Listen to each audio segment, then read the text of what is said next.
प्यास, एक डरावनी और भूतिया कहानी। दोस्तों नमस्कार, हमारे चैनल पर आपका फिर से स्वागत है। आज हम लेकर आए हैं एक ऐसी भयानक कहानी जो आपके रोंगटे खड़े कर देगी।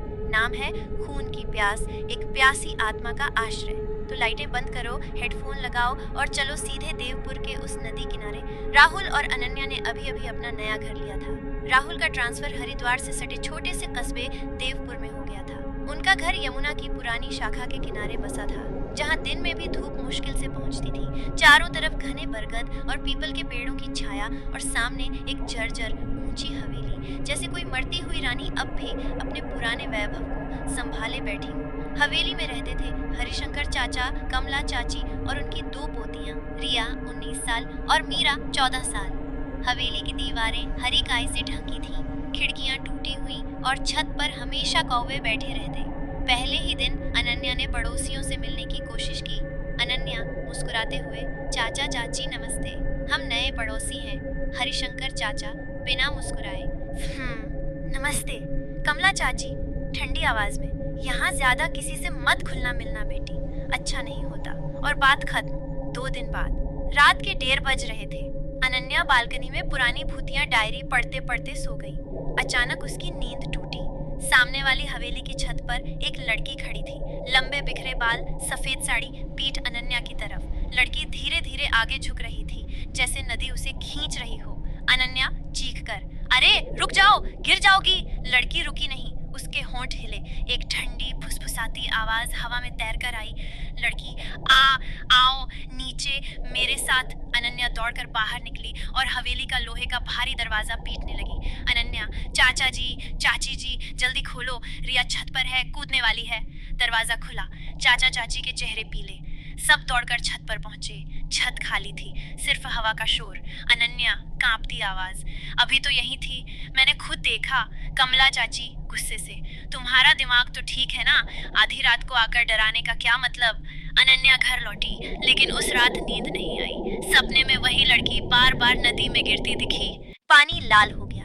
अगली सुबह अनन्या तैयार हो रही थी कि अचानक चक्कर आया और वह गिर पड़ी। राहुल घबराकर, अनन्या अनन्या। डॉक्टर ने चेक किया और मुस्कुराया, डॉक्टर बधाई हो, आप 8 हफ्ते की प्रेग्नेंट हैं। अनन्या खुश, लेकिन राहुल का चेहरा उतर गया। अनन्या क्या हुआ? राहुल सिर झुकाकर, पिछली 3 बार याद है ना, 7वें महीने में हर बार खो गए। डॉक्टर कहते हैं तेरे हार्मोन में प्रॉब्लम है। इस बार भी? अनन्या आंखें लाल करके, नहीं, इस बार कोई नहीं छीन सकता, ये मेरा बच्चा है, समझे? उसके बाद अनन्या का व्यवहार बदलने लगा। वह घंटों मीरा से बात करती, रिया को दूर से घूरती। एक शाम वह हवेली गई। अनन्या मिठास भरी आवाज, चाची जी, आज हमारी शादी की सालगिरह है, आप सब हमारे यहाँ डिनर कर लो ना। चाची हिचकिचाई, लेकिन चाचा मान गए। रात का डिनर, सब हंस रहे थे, बातें कर रहे थे। किसी को पता नहीं चला कि अनन्या ने खाने में श्मशान की राख और वशीकरण का चूर्ण मिला दिया था। रात 2 बजे हवेली में चीखें गूंजी। मीरा रोते हुए, दीदी छोड़ो ना, गला दब रहा है। रिया की आंखें खून से लाल, दांत पीसे हुए। रिया अजीब आवाज में, ये मेरा है, मेरा बच्चा, कोई नहीं लेगा। चाचा चाची ने बड़ी मुश्किल से छुड़ाया। सुबह डॉक्टर आए। डॉक्टर, ये मानसिक रोग नहीं लगता, कोई तांत्रिक क्रिया है।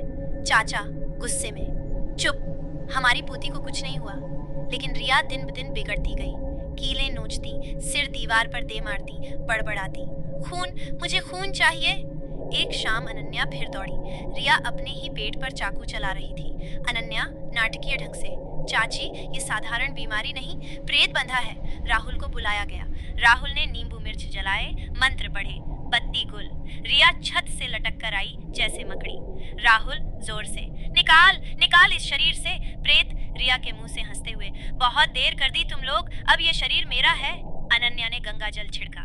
रिया जोर से चीखी और बेहोश हो गई। राहुल सबके सामने, ये प्रेत बहुत पुराना है, काली चौदस को ही निकल सकता है। काली चौदस की रात सबको बाहर भेज दिया गया। सुबह रिया बिल्कुल ठीक दिखी, लेकिन शाम तक चुप। तीसरे दिन वह गायब। एक चिट्ठी, इस कैद से तंग आ गई, बॉयफ्रेंड के साथ भाग रही हूँ। 8 महीने बाद अनन्या ने बेटे को जन्म दिया, आरव, बहुत सुंदर, गोल मटोल। मीरा हंसते हुए, दादाजी, आरव बिल्कुल रिया दीदी जैसा लगता है ना। चाचा ने हंसकर टाल दिया, लेकिन रात को अनन्या के कमरे में आरव की किलकारी के बीच एक फुसफुसाहट, रिया की आवाज, खोलो मुझे, बाहर निकालो।